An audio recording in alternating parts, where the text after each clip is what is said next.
Mas Deus havia criado um mundo perfeito. Quando esse planeta saiu das mãos do Criador, tudo era perfeito. Uma mulher perfeita, um homem perfeito, olha que coisa. Um ambiente perfeito. Havia felicidade plena, mas a danada da Eva tinha que separar-se do homem. E foi lá, sozinha, para perto da árvore, e aí nós sabemos de toda a história. E depois, quando ela traz o fruto danado do Adão, também vai atrás dela. Em vez de negar-se a comer o fruto, também comeu. E aí eles foram expulsos do jardim. Quando eles foram expulsos do jardim, o nosso mundo entrou em descontrole, porque o diabo tomou conta. E essa é a situação do mundo atual, um mundo fora de controle. Por que 1000 anos? Para entendermos esse fora de controle, para entendermos tudo o que se passou em pelo menos 6.000 anos de humanidade. Os filósofos dizem que, de fato, a felicidade não existe. O que existe são momentos felizes, porque a felicidade que nós temos, ela é temporária e passageira. Porque constantemente nós somos acometidos de coisas que roubam de nós a felicidade. Esse é um quadro de um mundo de descontrole. Quando Satanás tornou-se o príncipe desse mundo por usurpação, as coisas começaram a sair do eixo. Eu entendo o sofrimento de 2 pontos de vista. O primeiro deles tem sua origem em Satanás. Há sofrimentos que abatem sobre a vida do cristão e o diabo é o responsável. Mas eu entendo o sofrimento como tendo um segundo viés, provocado por nós mesmos. Às vezes nós provocamos certas situações que nos colocam no desespero, no sofrimento, na miséria. Uma pessoa que fuma 40 anos, é acometida por um enfisema pulmonar, não pode colocar a culpa no diabo. Uma pessoa que bebe a vida inteira, contrai uma cirrose hepática, a culpa não é do diabo, dele. A Bíblia tem uma lei, aquilo que o homem semear, isto ceifará. É a lei da causa e efeito. É por isso que esse mundo está do jeito que está. E como é triste ver o sofrimento humano. E como pastores, como líderes da igreja, você pode acompanhar muitos casos de perto. E quantos sofrimentos. Eu estava num domingo pela manhã fazendo um velório. Em realidade, eu estava na igreja, aí estava o corpo, e eu estava esperando a hora da cerimônia fúnebre.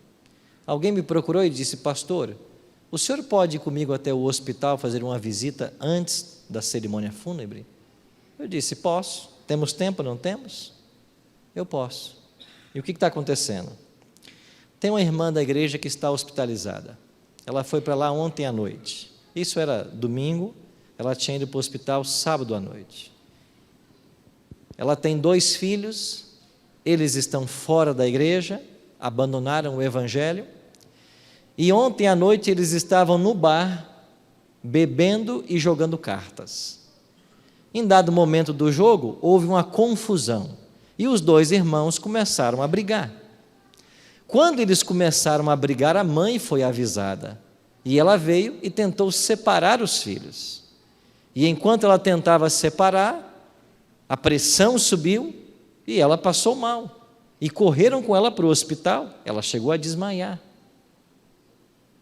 Ela passou a noite sedada e ela não sabe o desfecho da história. Porque o filho mais velho foi em casa, buscou uma arma, voltou e tirou a vida do filho mais novo. Agora eu tinha que ir para o hospital para dizer para uma mãe que o filho mais velho havia assassinado o filho mais novo. E quando a notícia foi dada, eu vi ali uma mulher entrando na sua pior crise da vida. Ela não provocou o sofrimento. Você entende por que Deus colocou no projeto dele 1000 anos no céu? Primeiro, porque nós precisamos de um descanso. 1000 anos está bom. Segundo, porque nós teremos 1000 anos para entender certas coisas. Principalmente a ausência de pessoas que nós amamos. A ausência do céu. O milênio é um tema baseado em Apocalipse capítulo 20, nos versos 1 a 3. Leia comigo esses 3 versos. Então vi descer do céu um anjo, tinha na mão a chave do abismo e uma grande corrente. Ele segurou o dragão, a antiga serpente, que é o diabo, Satanás, e o prendeu por 1000 anos. Verso 3. Lançou no abismo, fechou, pôs selo sobre ele, para que não mais enganasse as nações, até se completarem os 1000 anos. Depois disso, é necessário que ele seja solto por pouco tempo. Aqui nós temos o início de um período que nós chamamos de milênio. E existem vários eventos no início, durante e no fim deste período. Deus quis esse cronograma. Esse é o plano de restauração que Deus tem para a humanidade. E no início do milênio, ou o milênio, ele é iniciado pela volta de Jesus. Quando Cristo voltar, se iniciará o milênio. Vimos também que quando Jesus voltar, acontecerá a ressurreição dos salvos. Aqueles que morreram em Cristo, todos ressuscitarão, desde Adão, que ainda está no pó da terra, ele também ressuscitará. E todos os salvos que morreram até o fechamento da porta da graça. Vimos também que os salvos ascenderão aos céus, com os justos que estavam vivos, os ímpios permanecerão mortos, e finalmente Satanás será preso. E diz o Apocalipse para que ele não mais engane as nações.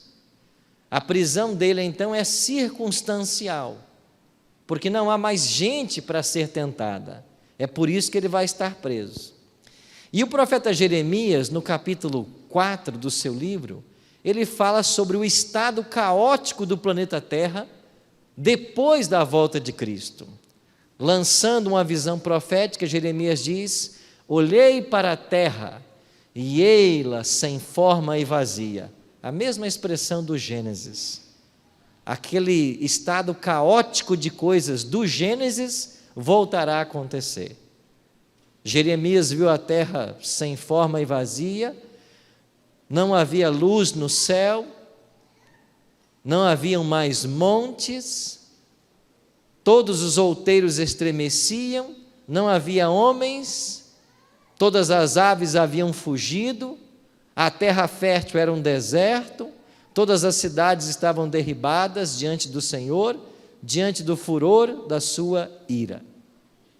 Pense em cidades como nós temos aqui São Paulo.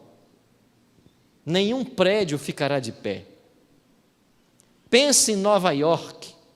Nenhum prédio ficará de pé. Todos cairão. A terra ficará sem forma e vazia, um estado caótico, 1000 anos. O Apocalipse fala ainda sobre 2 ceias, a ceia do Cordeiro e a ceia das aves. A ceia do Cordeiro é a festa dos salvos lá no céu.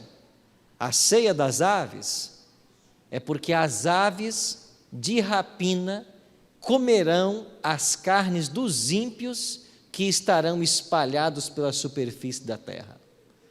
Porque quando Cristo voltar e todos os ímpios vivos morrerem, não haverá quem os sepulte, ou quem os sepultem, e as aves comerão essas carnes. E quando acabar as carnes, as aves também morrerão. E agora toda a obra destruída o diabo vai ficar aqui 1000 anos, nessa terra desolada, com os seus demônios, para que ele reflita em toda a maldade que ele trouxe para a humanidade, ainda que essa reflexão não levará a arrependimento nenhum. Então, com a prisão de Satanás no início do milênio e a terra desolada, agora nós teremos um período, e durante esse milênio, algumas coisas acontecerão. O que vai acontecer? Os salvos estarão reinando com Cristo no céu, os ímpios permanecerão mortos, Satanás estará preso, a terra desolada, mas agora nós teremos também uma segunda fase do juízo. O juízo é um tema sempre presente na Bíblia. Atos 17:31 nos diz: porquanto estabeleceu um dia em que há de julgar o mundo com justiça, por meio de um varão que destinou e acreditou diante de todos, ressuscitando dentre os mortos. Atos ensina que todo ser humano um dia será julgado. O juízo de Deus, ele pode ser dividido em 3 fases na Bíblia. O primeiro nós chamamos de pré-advento, porque ele ocorre antes da volta de Cristo. A segunda fase chamamos de comprobatório, durante o milênio. E a terceira fase de juízo executivo, é a aplicação da sentença. Esta primeira fase do juízo, ela está contida em Apocalipse 14, e é também chamado de juízo investigativo. Por quê? Porque é quando os casos são investigados para saber quem é que vai receber a salvação. E Apocalipse 14, 6 e 7 apresenta a primeira mensagem angélica. E a primeira mensagem diz assim, 14, 6 e 7.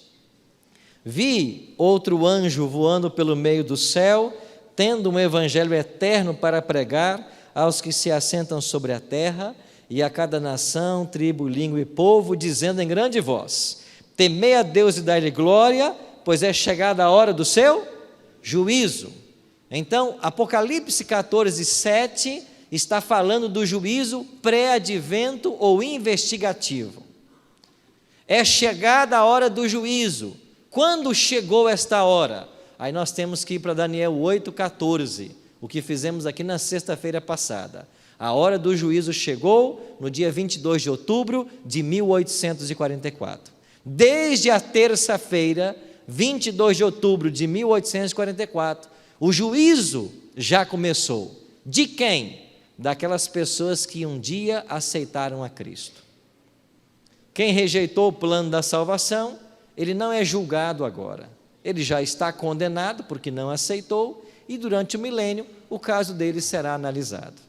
Não para se dar salvação, mas analisar o motivo da perdição, porque aquele que rejeitou a Cristo, ele já está condenado.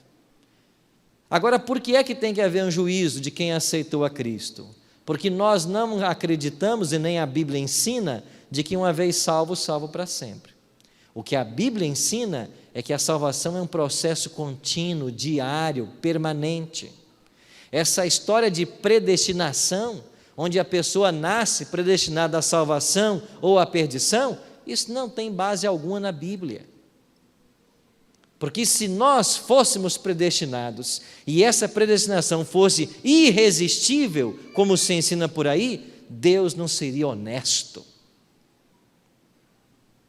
Que critérios esse Deus usa para dizer que você está salvo e você está perdido? A Bíblia não ensina esse tipo de predestinação. O que a Bíblia ensina é que todos nós fomos predestinados para a salvação. Agora, essa predestinação divina pode ser rejeitada, porque Deus dotou a nós do livre-arbítrio. Você pode dizer não para a graça salvadora de Cristo. Então, todos aqueles que um dia entraram para o serviço de Deus e aceitaram a Cristo, os nomes foram para o livro da vida. E o juízo começa com estes. Então, quem permaneceu fiel é declarado salvo. Quem não permaneceu fiel, abandonou a fé, é declarado, então, condenado. Esse juízo começou em 44 e ele vai durar até o fechamento da porta da graça. A Bíblia diz que ele começa pelos mortos, isso quer dizer que em algum momento ele passaria aos vivos.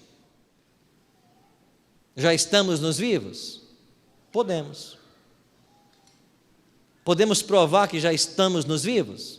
Não, não tem como provar. Podemos estar? Podemos. Qual é a dificuldade? Nenhuma. Então, como que se processa o juízo dos vivos?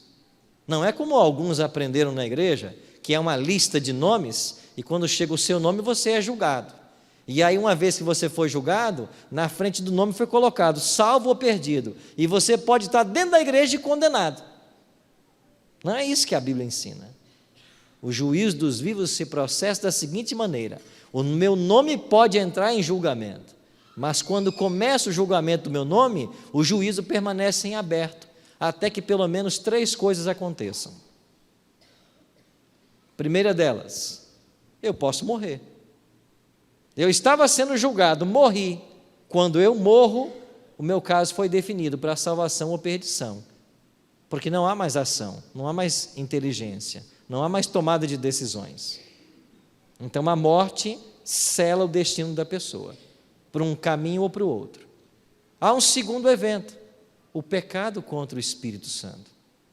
Quem peca contra o Espírito Santo selou o seu destino. O seu caso foi decidido, ele está eternamente perdido. Pastor, o que é o pecado contra o Espírito Santo? É você insistir no pecado conhecido a tal ponto que você deixe de ouvir a voz do Espírito. E se você não ouve o Espírito, você não consegue se arrepender, porque o agente que provoca o arrependimento é o Espírito Santo. Muita gente tem medo do pecado contra o Espírito Santo e não compreende esse tema dentro da igreja. Talvez eu tenha que gastar alguns minutos para tentar ajudar. Pecar contra o Espírito Santo é você se habituar tanto com o pecado que para você aquilo deixa de ser pecado. Eu estou no hotel aqui, na primeira noite que eu fui dormir, de madrugada, deu uma buzina de um trem. Não sei quão distante o hotel está da linha. Colado, né, Beto? Obrigado, viu? E eu acordei com aquilo, pensei, mas tem um trem aqui nessa cidade. Que trem que é esse? Eu sou mineiro, é trem mesmo, viu, gente? Isso está no dicionário, olha lá para você ver. E quando você vai para o dicionário, o que é trem? Trem pode ser tudo. O dicionário diz que é isso. Qualquer coisa pode ser trem. E tem também o trem de ferro. Isso é dicionário, isso é cultura. Interessante que faz umas 2 noites que eu não ouço mais o trem. Eu tenho certeza que ele não parou de passar. Mas a gente se acostuma. Pecado contra o Espírito Santo é você insistir numa coisa que você sabe que é errado. Você vai insistindo, vai insistindo, vai insistindo. Uma hora, deixa de ser errado para você. Pastor, será que eu pequei contra o Espírito Santo? Bom, o fato de você estar aqui nessa noite é um forte indício que você não pecou. E se você sente o toque do Espírito na sua vida, é porque Ele está aí, desejoso de salvar você e há esperança para você. Agora, quando você ouve a voz do Espírito, não rejeite essa voz. Não deixe de ouvir o Espírito. Ele é o nosso conselheiro, Ele é o nosso ajudador. Ele está aí do seu lado, para te ajudar na sua caminhada. Terceiro evento que pode assinalar o destino de alguém é o próprio fim do tempo da graça. Então, estamos vivos. Se eu aceitei a Cristo, meu nome está em juízo.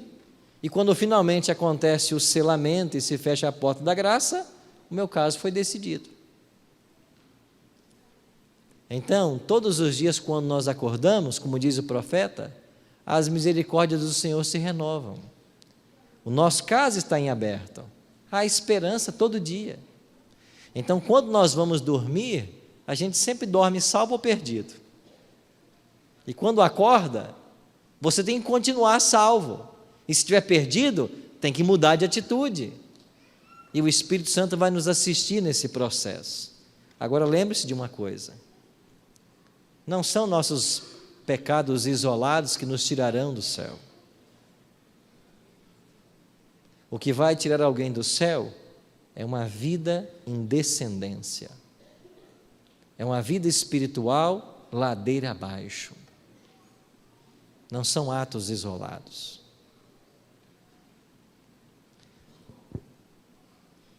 Chegamos então à segunda fase do juízo, que chamamos de comprobatório.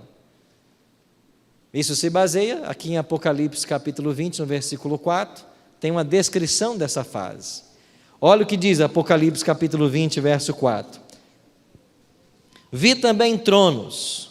Satanás está preso, começou o milênio. Vi também tronos, e nestes sentaram-se aqueles aos quais foi dada a autoridade de julgar. Vi ainda as almas dos decapitados por causa do testemunho de Jesus, bem como por causa da palavra de Deus, tantos quantos não adoraram a besta, nem tampouco a sua imagem, não receberam a marca na fronte e na mão, e viveram e reinaram com Cristo durante 1000 anos.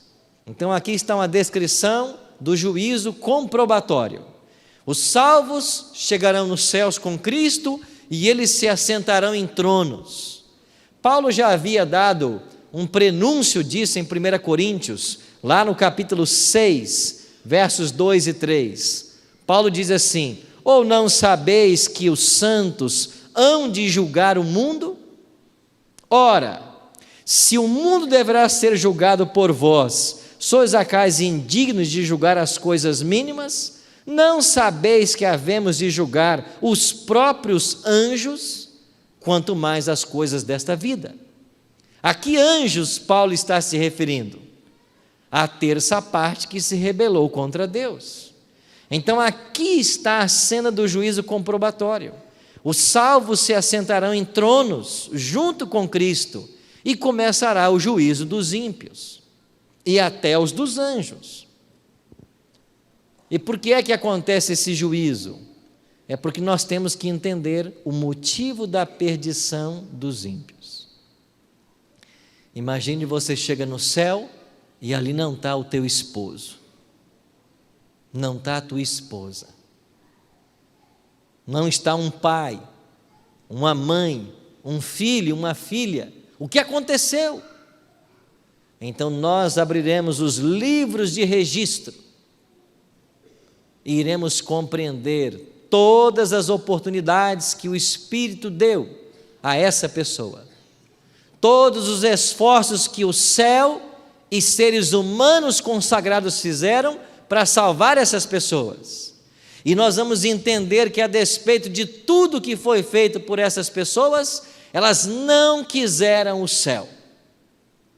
Porque é assim que funcionam as coisas. Ninguém vai ir para o céu empurrado. Se você não quer o céu, fica tranquilo, você não vai. Só vai para o céu quem quer, e tem que querer muito. Não fica preocupado. Você não quer ir para o céu? Ninguém vai te empurrar para o céu. Porque no céu não entra ninguém empurrado. Só vai entrar quem quer. E tem que querer muito. E quando nós virmos todas as oportunidades que foram dadas e as pessoas disseram não, nós vamos entender: Deus foi justo. E essa justiça divina preencherá nosso coração no lugar da tristeza que poderia haver. E não haverá tristeza, porque nós vamos entender que Deus é justo e lá não está quem não quis estar.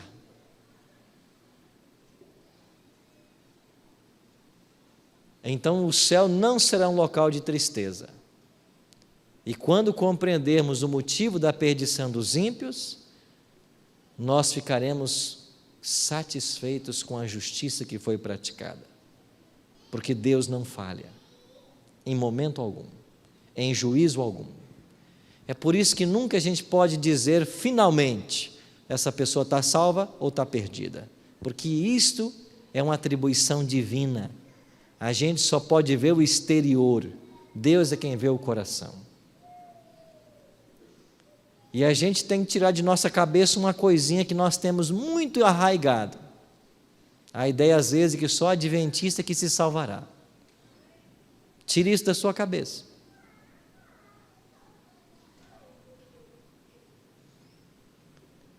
Deus é quem sabe quem são os sinceros dele.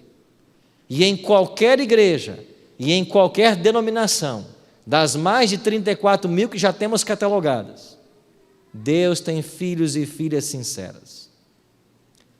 E essas pessoas estão indo para as sepulturas, mas salvas. Porque nós, de acordo com Atos 17:30, seremos julgados pela luz que nós temos. Deus julgará cada ser humano pela luz do conhecimento, pelo evangelho que ele recebeu. E para muitos, nem houve contato com a Bíblia. Então Deus vai julgá-los pela informação que eles tiveram na natureza e pelas impressões do Espírito Santo na mente. Não é isso que diz Paulo em Romanos 1:20? Porque os atributos invisíveis de Deus, assim o seu eterno poder, como também sua própria divindade, claramente se reconhecem por meio das coisas que foram criadas. Os atributos de Deus, o seu eterno poder, a sua glória, são reconhecidas por meio das coisas que foram criadas. Então está lá isolado numa mata, numa floresta, a natureza ensina para essa pessoa algo sobre Deus.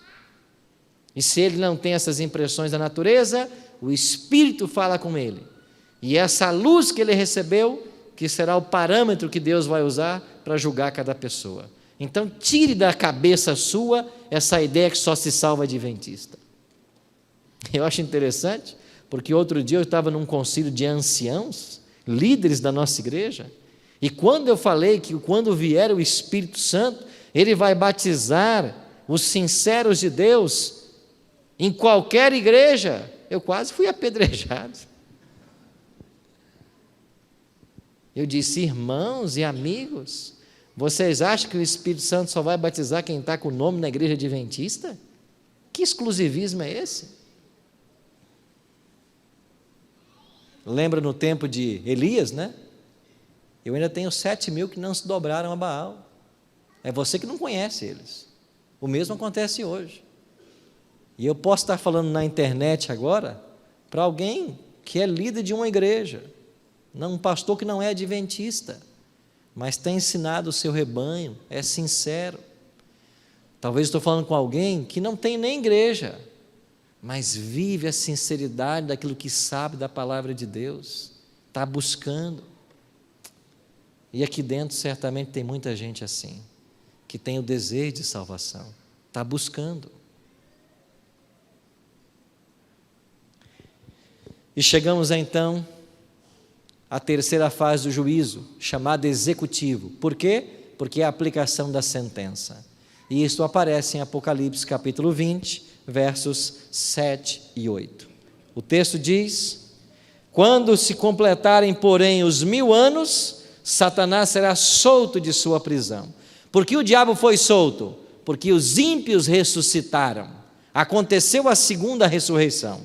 Verso 8: e sairá o diabo a seduzir as nações que há nos 4 cantos da terra, Gog e Magog, a fim de reuni-las para a peleja, e o número destes é como o quê?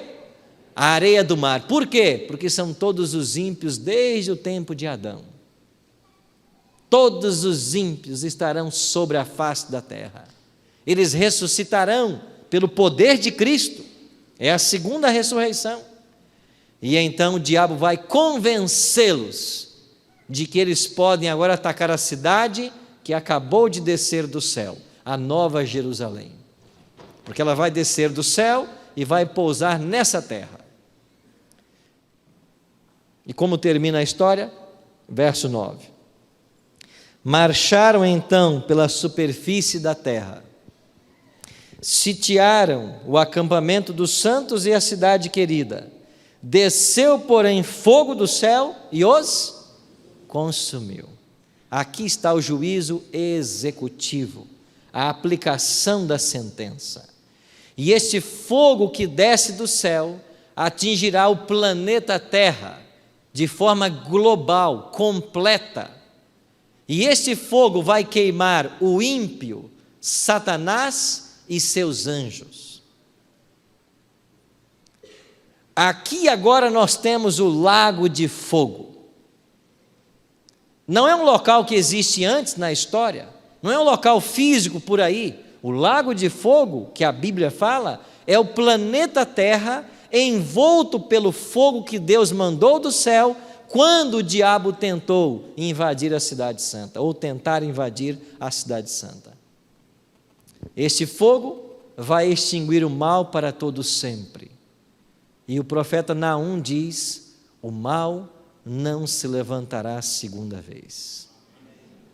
E esse mesmo fogo que destrói os ímpios e o pecado para todo sempre, vai purificar o nosso planeta, e aqui nós teremos a nova terra.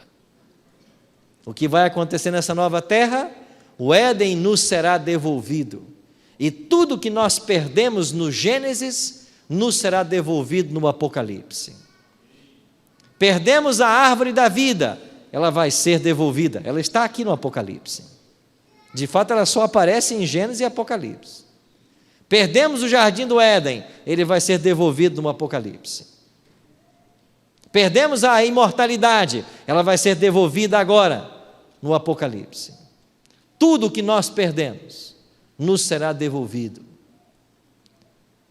E então, a felicidade neste planeta será eterna. E nós habitaremos nesse planeta como era o ideal de Deus para a família humana, começando com Adão e Eva. Aí eu pergunto para você, você que é uma pessoa inteligente, em sã consciência, que destino você quer para a sua vida? A vida eterna, 1000 anos no céu e depois nesse planeta?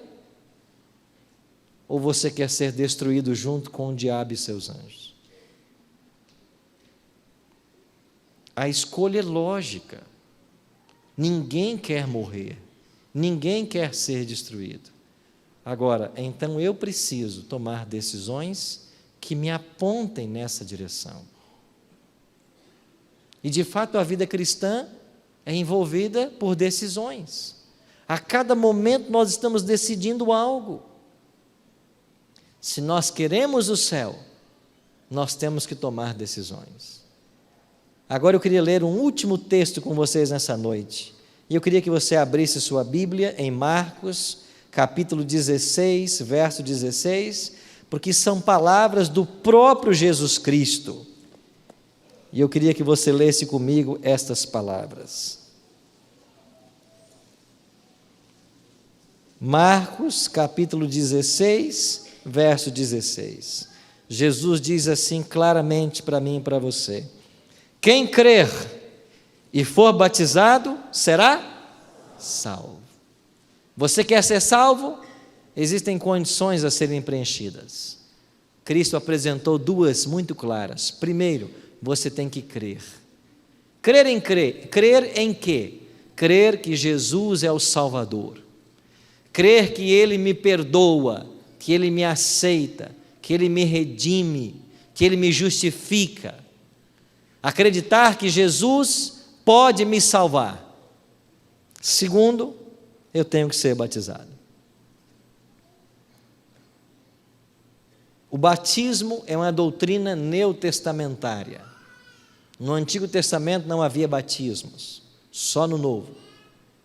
E essa cerimônia cristã foi instituída com João Batista. E ela tornou-se uma condição à salvação. É uma condição sine qua non? Não. E em que momento eu posso ser salvo sem ser batizado? Eu creio que 2 momentos. Primeiro deles, quando eu não tenho conhecimento da doutrina do batismo.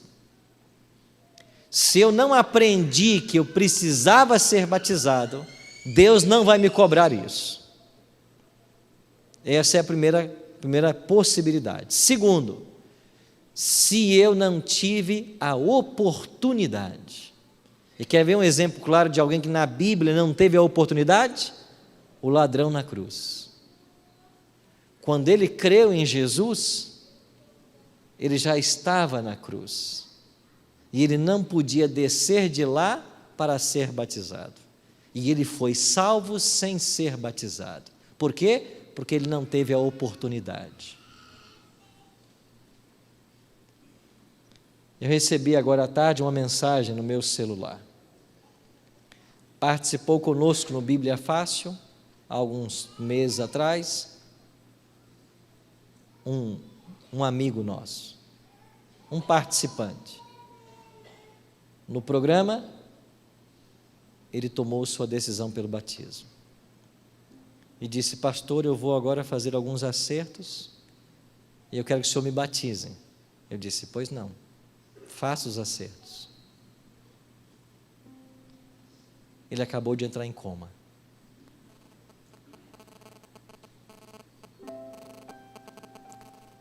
E agora, pastor? Se a decisão estava tomada no coração, Deus pode salvá-lo sem o batismo, porque a decisão havia sido tomada. Ele esperava só a data de sair uns papéis. Mas se ele não tivesse tomado a decisão, eu tenho que dizer para você que não há esperança de salvação. Porque se eu disser para você que há, eu estou mentindo para você. Quer ser salvo? Você tem que crer em Jesus. E você tem que ser batizado. Pai Santo, obrigado pelos projetos que o Senhor tem para todos nós. Conserva-nos firmes na fé, até que o Senhor volte para buscar a todos nós. Abençoe os nossos amigos que nos assistem pela internet, que nesta hora sentiram um toque do Teu Espírito e o desejo também de serem batizados.